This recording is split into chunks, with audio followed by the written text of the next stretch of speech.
Dobrý večer. V mene Klubu ochrany technických pamiatok by som vás chcela privítať na dnešnom podujatí, ktoré som malo pôvodne konať v prístave. Ja som rada, že ste trafili aj do tohto druhého priestoru, do Cvernovky. V prístave bohužiaľ nám odpísali, že prekladajú intenzívne tovare cez víkend, takže sa tam nemôže konať vernisáž. Takže sme ju presunuli sem. A toto podujatie je vlastne takým vyvrcholením súťaže za Ostrý na zimný prístav. Bola vyhlásená pred niekoľkými mesiacmi. Zúčastnilo sa jej 44 fotografov a vyše 190 fotografií bolo nakoniec zavesených na sociálnej sieti, kde ste ich mohli všetci vidieť a všetci ste im mohli dať po slovensky povedané palčík, takže jeden veľký like. Nakoľko my sme vlastne neziskové združenie, takže tých financií nie je veľa, takže aspoň tých 10 fotografií sme vytlačili. Na začiatku vás teda bude sprevádzať zimným prístavom počas svojej prednášky doktorka Haberlandová. Neskôr bude diskusia k téme prístavu a jeho budúcnosti. A nakoniec asi ten najväčší vrchol dnešného dňa bude vyhlásenie víťazov odbornej poroty a prídu ich vyhlásiť porodcovia.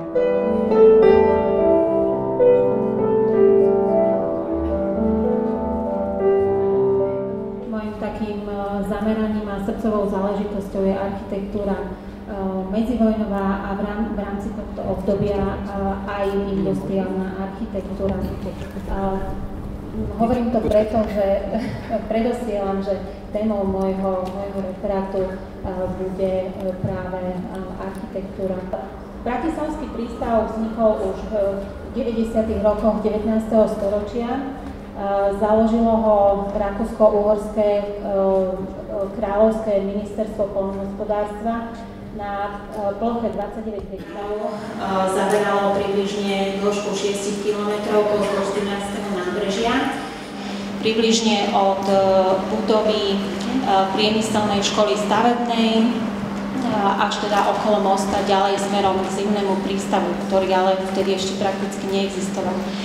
Nad mostom boli 3 drevené sklady a pod mostom 2 murované. Postupom času skladov pribúdalo nielen tých prízemných, ale plánovala sa aj výstavba poschodových skladík so železobetonovou konštrukciou, ktoré mali byť pôvodne aspoň 3, ale ako na ďalších fotkách potom uvidíte, tak zrealizovalo sa iba jedno z nich.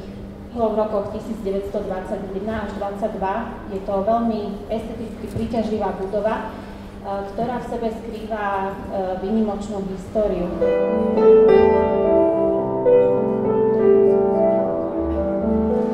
S tým, že nedávno sme mohli čítať alebo mohli vidieť, že nie také úspešné boli snahy o ochranu napríklad smaltovne alebo štajnu.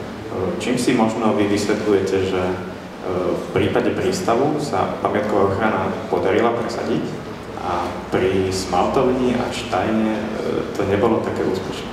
Ochrana väčších priemyselných areálov nebola doriešená a nie je doriešená ani doteraz. A preto ja som veľmi rada, že v tom prístave neviem odhadnúť, prečo to tak zrovna je, ale som tomu rada, že tam sa naozaj už je teraz zapísaná reprezentatívna skupina pamiatok, ktoré sa nachádzajú teda na rôznych miestach, ktoré reprezentujú každé nejaké vývojové obdobie toho prístavu a že akoby tá pamiatková ochrana je tam pomaly veľmi, veľmi dobre rozložená, že sa to blíži tomu môjmu nejakému ideálu ochraňovať skutočne väčšie celky, lebo tie v sebe nesú tú logiku tej činnosti alebo výroby, ktorá tam kedysi prebiehala a keď z toho budeme vytrhávať len nejaké jednotlivosti, tá pôvodná história sa z toho vymaže. Ale prečo to tak v prípade prístavu je, to ja si absolútne neodvážujem odhadnúť. A títo mladí musia dokázať vytvoriť naozaj spoločenský tlak, ako sa to snažil robiť tento mladý Jakub Jurida, poslancov, ale nielen na poslancov na úrovni komunálov, ale aj poslancov Národnej rady, ktoré vedia aj zákonodárne iniciatívy potom urobiť tak, aby sa záchrana industriálnej architektúry, industriálneho kultúrneho dedičstva nestala vecou hrstky intelektuálov, mladých a umelcov, ale aby to bolo vec celého kolektívu, národného, aby sa tieto veci naozaj zachovali. Aká je tam úloha štátu alebo ministerstiev ako na prácu, vyvíjajú tam oproti tunajším politikom? Tak ono to je všade veľmi ťažké. My si možno myslíme, že v nejakom Londýne alebo niekde, že to je oveľa jednoduchšie, ale čo je veľmi dôležité si uvedomiť, že tam tá kultúra tej ochrany je hlavne oveľa staršia. Čiže oni mali akoby viacej toho priestoru, toho času si niektoré veci uvedomiť, že my nie sme takí strašne akože ignoranti. To je naozaj o tej dobe, že tu niektoré veci sa ako, tá historická situácia je oveľa komplikovanejšia. Hlavne Bratislava, to je veľmi dôležité si uvedomiť, že to bolo mesto, ktoré bolo koncom 19. storočia ešte pred vznikom Československa naozaj. Tu bolo veľká časť nemeckého, maďarského, židovského obyvateľstva. Stále sa to vlastne menilo politicky, menili sa vlastnícke pomery. A teraz je to hlavné mesto Slovenska, veľmi lukratívne pozemky v centre mesta zabrali vlastne priemyselné stavby. Čiže to, čo niekedy bolo veľmi také kľúčové pre Bratislavu, pre vznik priemyslu, že bola na križovatke ciest, tak presne tento aspekt je teraz vlastne príčinou mnohých demolácií priemyslu, lebo tieto miesta sú vlastne atraktívne z iného dôvodu. Peter Šalman bol korektne povedať, čo v tom územnom pláne bude. Ja by som pána Šalmana aj celkom rád pozval, ak by bolo hodný. Ten človek to urobil takým spôsobom, že to je holokaust. On zlikvidoval totálne tú plochu, čiže niektoré tie budovy nie je možné fyzicky vrátiť. Komponovanie do fotografie. Proste takýto máme územný plán mesta spracovaný momentálne. Čiže či tam bude 32, 62 alebo 102 podlaží, keď to odfotím od Nitry, tak tam môže byť 102 podlaží. Parafrázujem, samozrejme 102 tam nemôže byť, lebo a tak ďalej sú iné obmedzenia, pretože ten koeficient zastávanosti hovorí o súčte tých podlažných plôch tej celkovej ploche. A to je zadané v územnom pláne ako mesta. Čiže ten územný plán zóny bude hovoriť o určitej objektovej skladbe, o výške zástavby a málo kto si uvedomuje, že je to trojuholník veľmi frekventovaných ulic.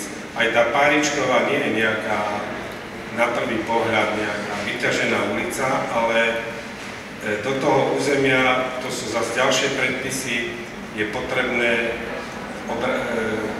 obrazne alebo príklad. Keď tam bude 500 bytov, tak treba x parkovacích miest. A treba do tých podzemných stání vojsť a výjsť. A na ktorom mieste.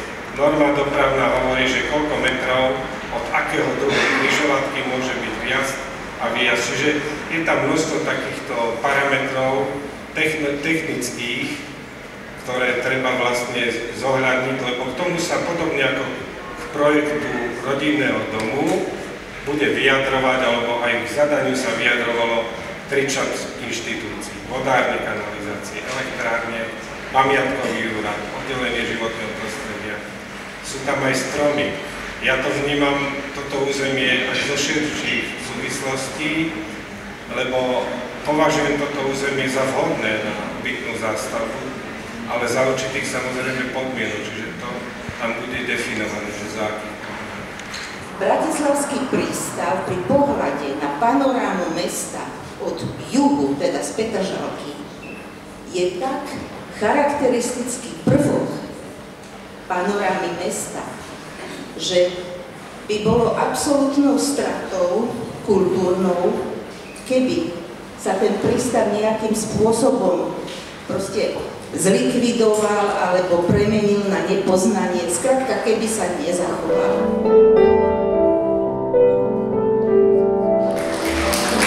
Tak toto odpätie, na ktorom všetci zišli, je aj akýmsi výstupom fotografickej súťaže, Tá sa konala v uplynulých mesiacoch počas tejto súťaže.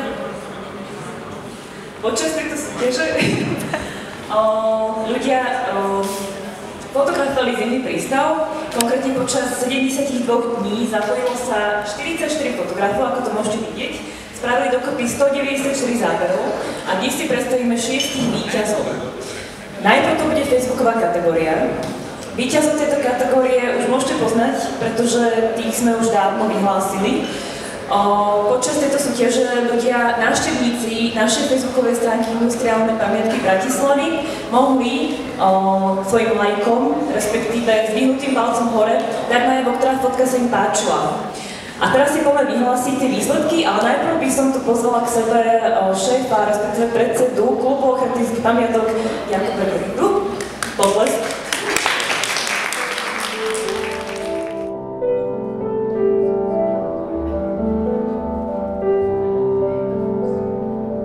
Zadívam sa do diaľky a vidím mesačná krajina.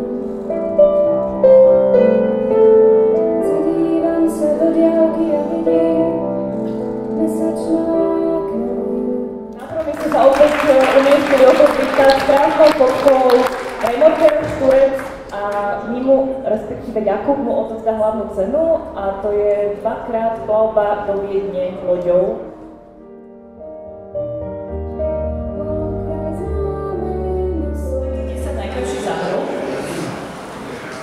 Postupne si ich predstavíme. To sú oni. A teraz sa dozviete, kto sa umiestnil na troch priečkách. Poprosím Miša Ganoviaka, ktorý je inak uznávaný architekt, ktorý vyhlásí tretie miesto. Takže na treťom mieste sa umiestnil. Umiestnila fotografia Petry Šišníkovej.